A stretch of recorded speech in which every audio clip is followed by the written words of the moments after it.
And first up is our very own Sravani Alla.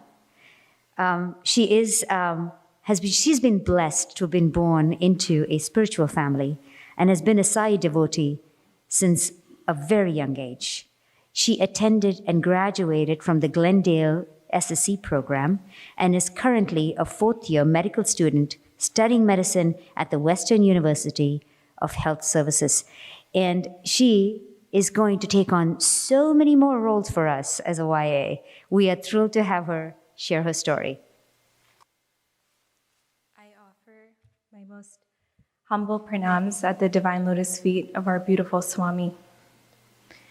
Respected elders, brothers and sisters, Sayam to all of you.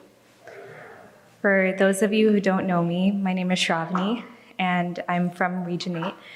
I'm so fortunate to be able to say that I grew up in a family where Swami was very much the focal point of our entire life from when I was a child. And I'm so fortunate to have been able to attend the Arcadia Sai Center in Glendale SSE. And today I'm so grateful to have this opportunity to share a few words with all of you on this beautiful occasion of Aradhana Day. And I'm even more grateful to do so in the presence of so many of the people that I look up to most in my life as true examples of Swami's love and Swami's service. Today, I would like to take just a few minutes to talk about Swami's presence that he's had in my life so far and the impact that it's had to lead me to strengthen that foundation of faith, to believe that he's always truly with me and that he's omnipresent. In 2007, I was given the opportunity to be a part of the regional Christmas play. And, Swami always says, you take one step towards me and I'll take 100 steps towards you. And I feel like this was the first moment in my life where I really was able to see that come together. For countless months leading up to Christmas, all of the kids, all of our parents, all of our teachers, we worked tirelessly to make this play that revolved around the story of the birth of baby Jesus so immaculately perfect so that we could offer it to Swami as our love and our devotion to him. And so I even remember a few families used to drive from San Diego to Glendale every weekend over the course of months to make this happen. And so as the time approached, as Christmas grew closer and we went to Parthi, Swami blessed us so much that trip by not only allowing us to perform for him, but also he called each and every one of us children that were part of that play to him and gifted us with a chocolate gold coin. And if you ask any of us that were there during that trip, we'll all tell you that even though there were thousands and thousands of people in the hall, in the moment where we went up to Swami, it was just the two of us. He would look at us with so much love and so much happiness that it was just like we were all so overwhelmed with emotion. And this led us to have even more desire to grow closer to Swami. And in 2008, we were once again given the opportunity to put together another play for him.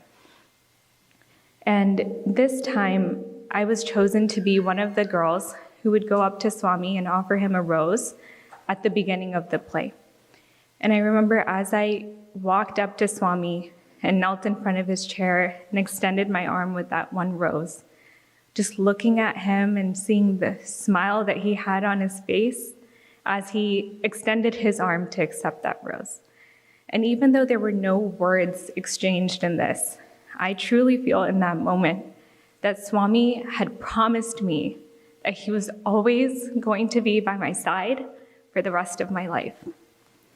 And once again, Swami blessed us so tremendously by allowing us to perform this play for him. And after we had wrapped up the play, he came down to where we were, where we had performed, and he gave Padma Namaskar to each and every one of the children that was there. And he gifted all the girls with saris and all the boys with white clothes.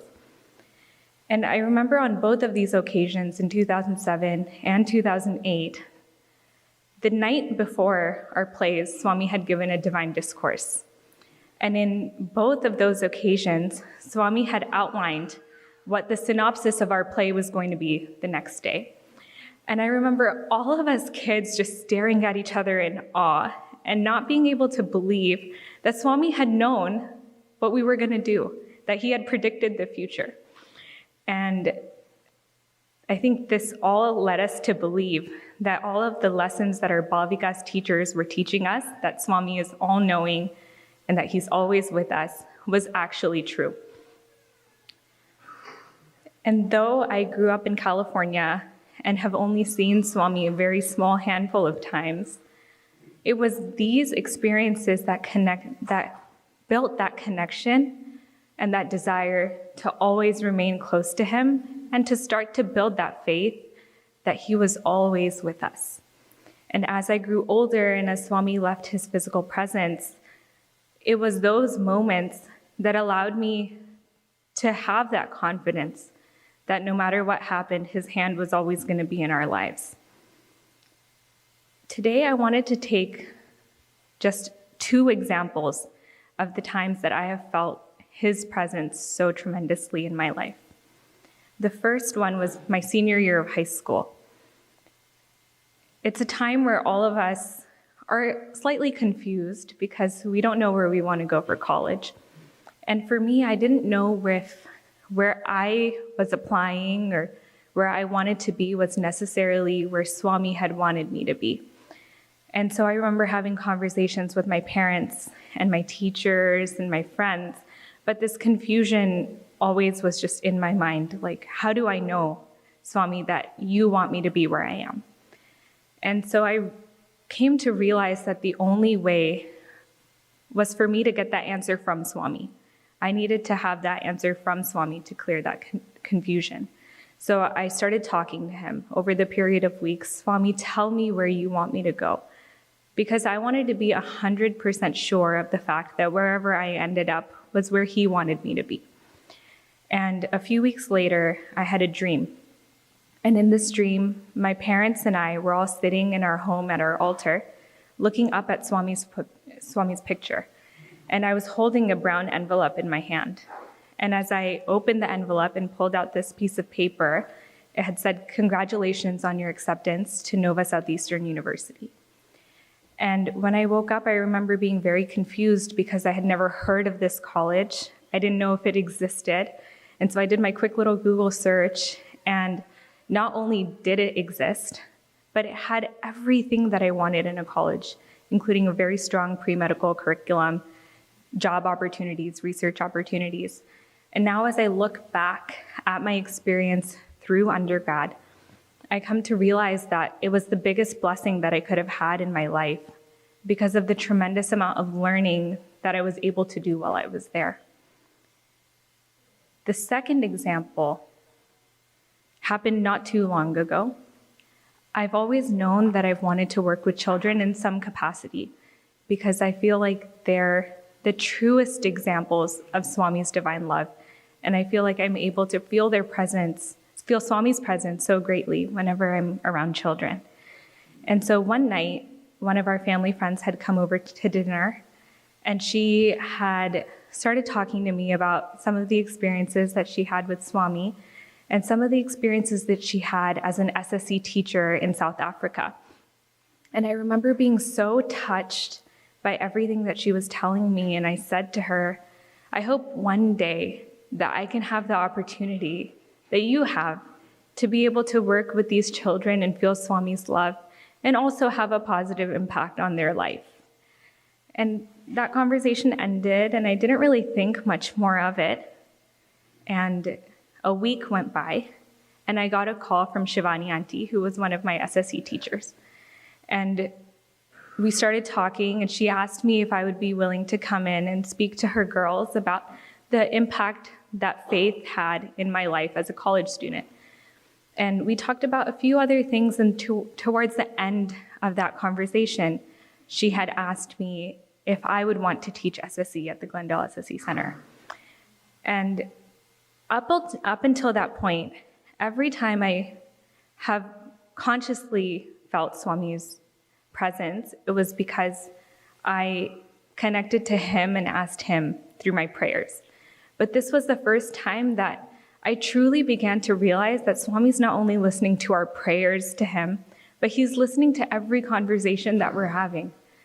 And it really just instilled this pillar of faith in his omnipresence. And now, as I think back about what I can do every day to stay connected to him, to use him as that source of happiness and that source of love, I think back to the values I learned during SSE, the importance of tolerance, kindness, being non-judgmental, and seeing Swami in not only everyone, but every situation that I'm faced with. And so it is my prayer to Swami that moving forth, I'm able to connect to him and plug into him as my source, to learn from the great examples of his love that I have been so fortunate to be surrounded with, and to always continue to build that faith that he will be there with me every step of the way as my best friend. Thank you, and Sai Ram.